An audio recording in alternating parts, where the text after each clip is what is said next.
요한복음 1장 35절에서 51절까지 말씀입니다.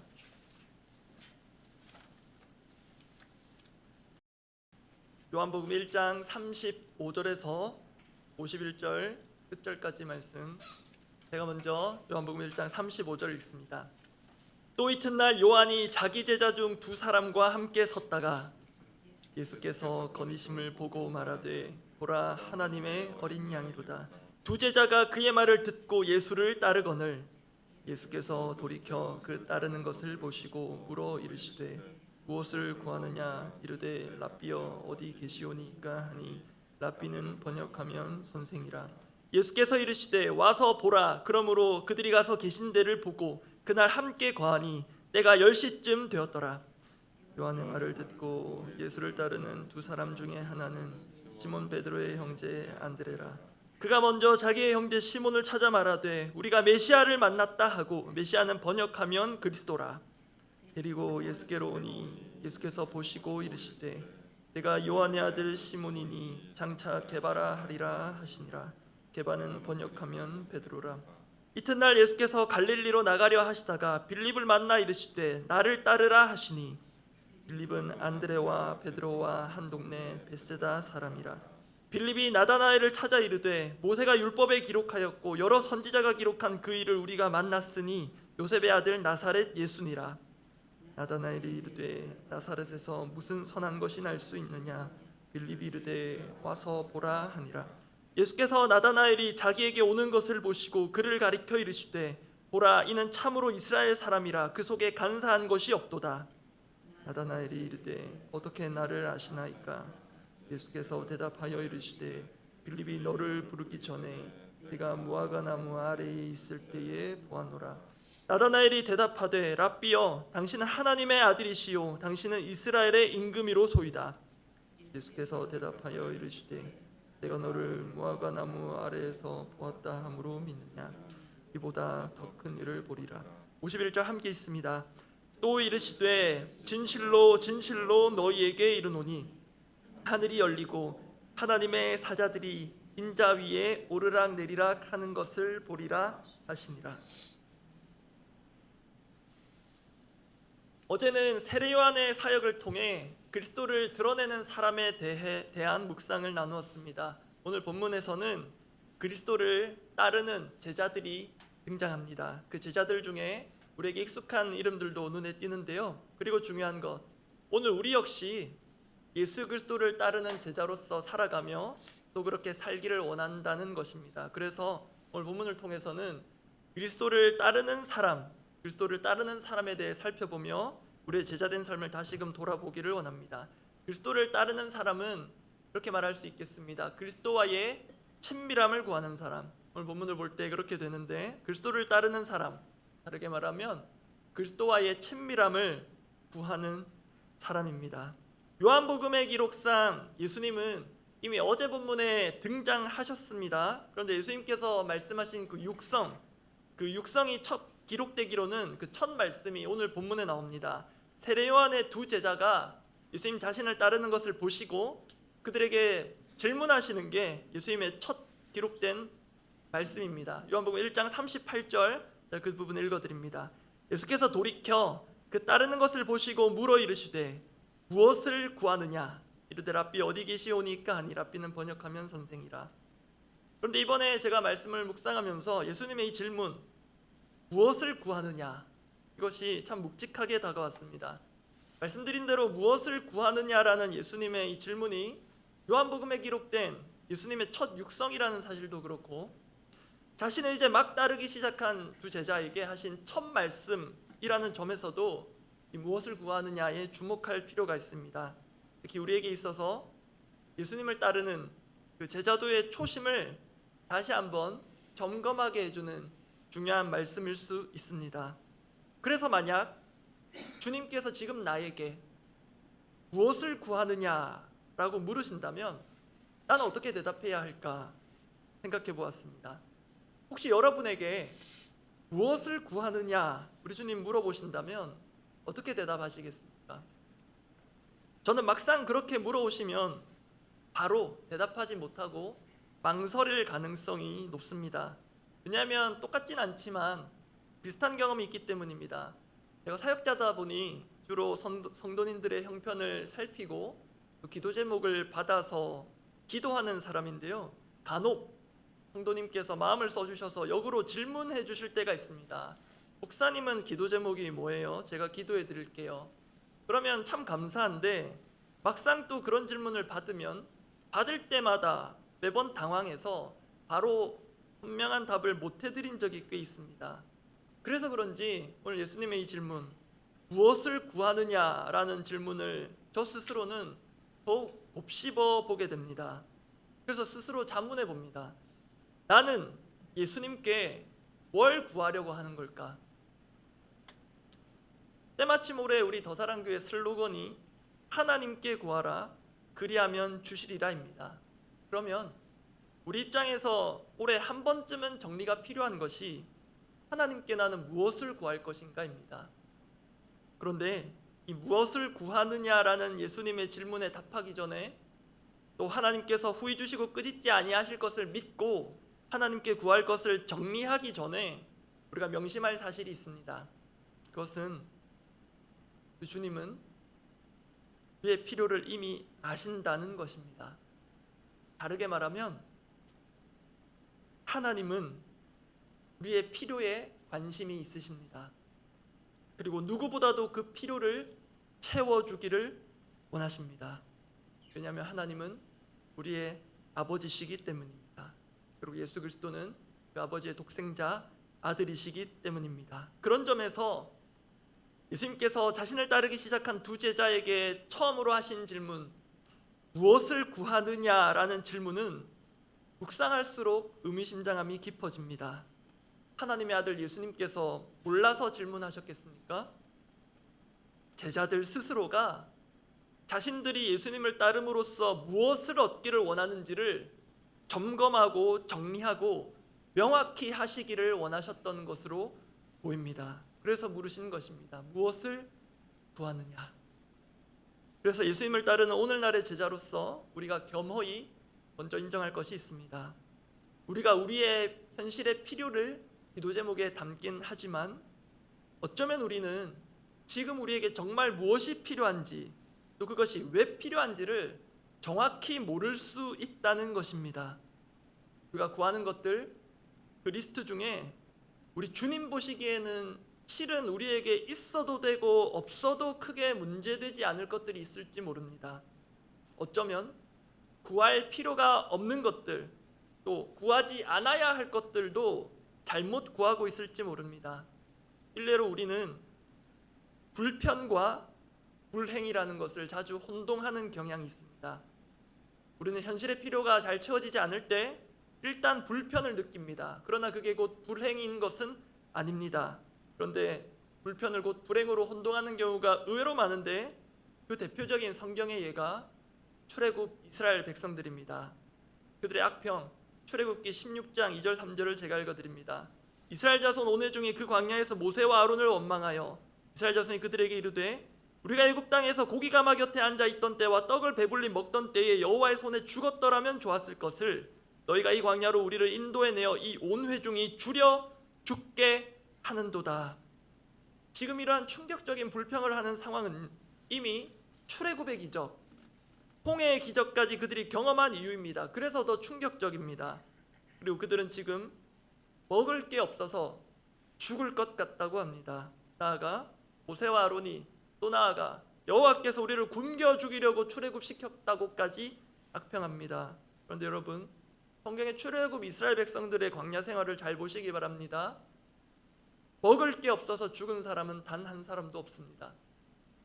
음식이 없어서가 아니라 믿음이 없어서 죽었습니다.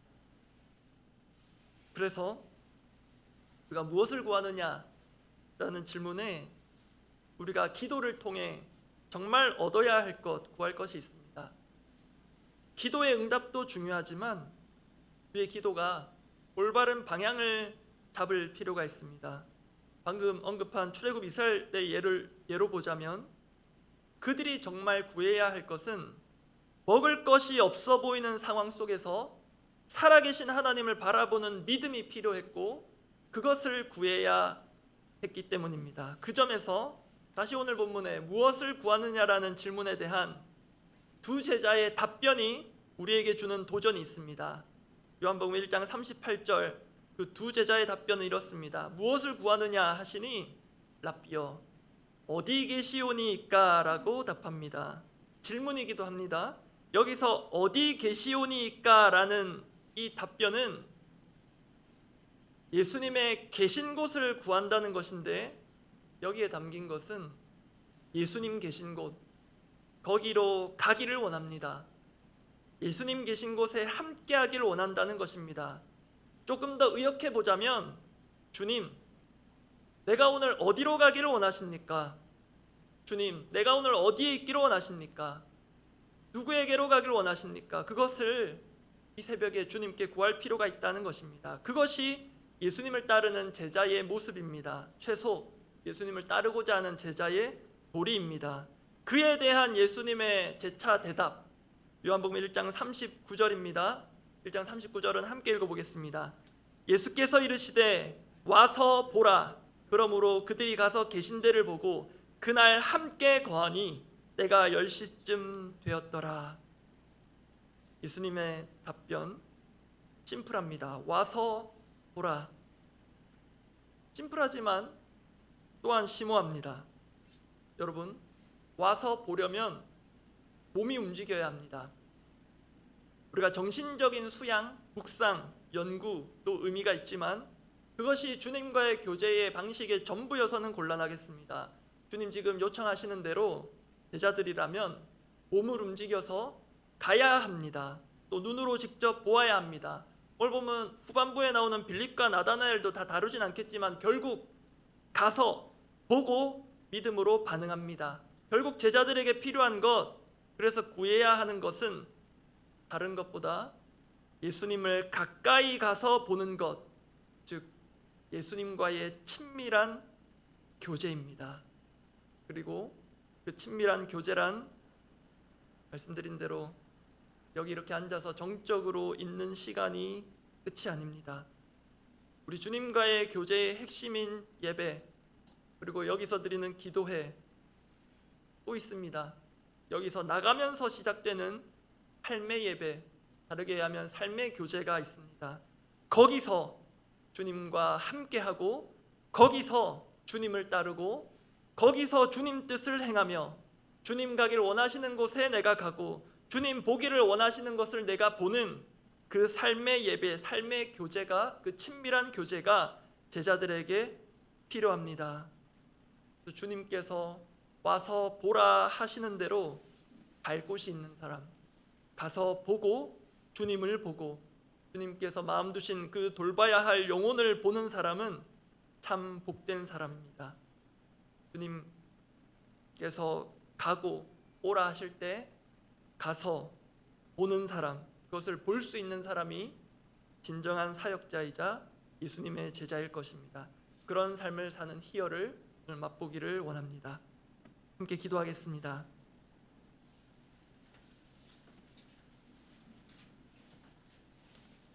오늘 우리 모두가 곱씹으면 좋을 말씀 다시 한번 읽고 기도하고자 합니다. 요한복음 1장 38절입니다. 예수께서 돌이켜 그 따르는 것을 보시고 물어 이르시되 무엇을 구하느냐? 무엇을 구하느냐? 그에 대한 우리의 답은 주님 어디 계십니까? 거기 우리가 함께 하기를 원합니다. 함께 거하기를 원합니다. 하루 종일이라도 함께 거하기를 원합니다. 우리가 물리적으로 여기 계속 앉아 있을 수는 없지만 우리가 가는 곳마다 주님과 함께하는 친밀한 교제 오늘도 누리기를 원합니다. 그 마음으로 이렇게 기도합니다. 예수 그리스도를 구합니다. 그리고 예수 그리스도와의 친밀함을 늘 추구하는 그런 제자 되기를 원하며 그런 오늘을 살기 원합니다. 함께 기도하겠습니다. 하나님 아버지, 무엇을 구하느냐 물으실 때 주님 몰라서 물으시는 것이 아니라 정말로 내가 무엇을 원하는지를 돌아보라고, 정말로 예수 그리스도를 원하는지 아니면은 그 부산물들을 원하는지 또 아니면은 실은 내게 없어도 되는 있을 필요가 없는 것들을 불필요하게 구하는지를 잘 점검하여서 정말로 내가 이 시간 이 하루 온종일 구해야 할 것은 예수 그리스도 중심으로 사는 것이며, 그러기 위해서 우리 주님과의 깊고 친밀한 따뜻하고 뜨거운 그 친밀한 교제를 늘 구하며 또 누리는 삶 살기를 원합니다. 주님, 구별한 시간도 너무 중요하고 이렇게 정적으로 주님 앞에 앉아 묵상하고 또 주님께 오롯이 집중하는 시간도 중요하나, 주님 이것이 전부가 안 되게 하시고 주님과 일거수일투족을 함께 했던 제자들처럼 예수님 가신 곳을 가고, 예수님께서 우리가 가기를 원하시는 곳에 내가 가고, 예수님께서 보기를 원하시는 곳에 내가 보며, 그렇게 오늘 나를 보내시며 또 붙드시는 곳마다 주님과 함께하며 주님의 뜻을 이루는 참된 주님의 제자로서 사는 그 기쁨을 누리게 하여 주옵소서. 우리 공동의 기도 제목을 두고 기도하겠습니다. 하나님께 구하라 그리하면 주시리라. 오늘 말씀 기억하면서 오늘 주님께서 우리 각자에게 주님의 마음을 주시길 원합니다. 그리고 주님께서 우리 각자에게 오늘도 맡기신 일들이 있을 것입니다. 그것을 구하고 그 일을 행하는 기쁨 누리게 하여 주옵소서. 그리고 영화부 예배실 계속해서 기도하고 있는데 정말로 하나님이 주셔야만 우리가 받을 수 있다는 그 마음으로 모든 과정마다 하나님의 선하신 인도하심을 경험하게 하옵소서. 그리고 오늘 제자에 대한 말씀을 나누어서 이번 오는 주일에 있는 제자훈련 2기 오리엔테이션도 있고 우리 2기 훈련생들 위해서 기도하면 좋겠습니다. 오늘 말씀 나눈 대로 다른 그 어떤 것보다도 예수 그리스도와의 친밀함이 더욱 깊어지는 우리 훈련생들 되도록, 또 우리 모든 제자들 되도록 기도하고, 또 오늘도 정말로 기적적인 하나님의 일하심과 은혜가 필요한 이들, 정말로 하나님을 구해야만 소망이 있는 이들 위해서, 우리 교우들을 위해서, 한우들을 위해서 중보하고 각자 기도하고 돌아가시기 바랍니다. 기도하겠습니다. 하나님 아버지, 정말 오늘 주님께서 우리 제자된 자들에게 원하시는 바가 있으시며 오늘도 우리에게 주실 주님의 그 미션들이 있으실 텐데, 주님께서 원하시는 곳에 내가 가며 주님께서 원하시는 영혼들에게 내가 찾아가서 그들의 마음을 살피고, 또 주님의 그 은혜, 지금도 우리와 함께 하시며 역사하시는 임마누엘의 예수님을 증거하고 또 위로하고 권면하는 오늘 귀한 은혜 하루 되게 하옵소서. 하나님, 사역자든 또 하나님 삶으로서 살아가는 자들이든 그렇게 하나님을 구하고 그 친밀함을 누리게 하옵소서. 주님, 영화부 예배실을 준비하는 과정 가운데 주님 선하게 인도하여 주시고, 정말로 하나님이 주셔야만 우리가 받아 누리며 또 마련할 수 있사오니, 하나님 모든 과정마다 사람의 지혜를 넘어서는 하나님의 섭리와 인도하심으로 모든 그 예배가 준비되고 또 부서가 세팅되며 결국 모든 것이 하나님께 영광이 되도록 은혜를 더하여 주옵소서. 아버지, 또 제자훈련 2기 훈련을 준비하고 있습니다. 하나님, 다른 그 어떤 훈련과 또 유익들이 있겠지만 예수 그리스도와의 친밀함에 더욱 깊어져서 주님, 다른 그 어떤 것보다도 정말로 예수 그리스도를 닮는다는 것이 주님과 함께하는 그 시간의 그 열매요, 그 결과물이 되게 하여 주옵소서. 주님, 그리고 오늘도 정말로 하나님만을 구하며 하나님 외에는 소망이 없음을 이미 절박하게 깨닫고 삶 가운데 절망하여 하나님께만 소망을 두며 하나님을 구하는 그 기적을 구하는 하루하루가 기적인 이들이 있사오니, 주님 붙드시고 치료의 은혜를 더하여 주시고 몸과 마음 영혼이 주님 아버지 앞에서 새로운 소망과 은혜를 누리는 이날 되게 하여 주옵소서.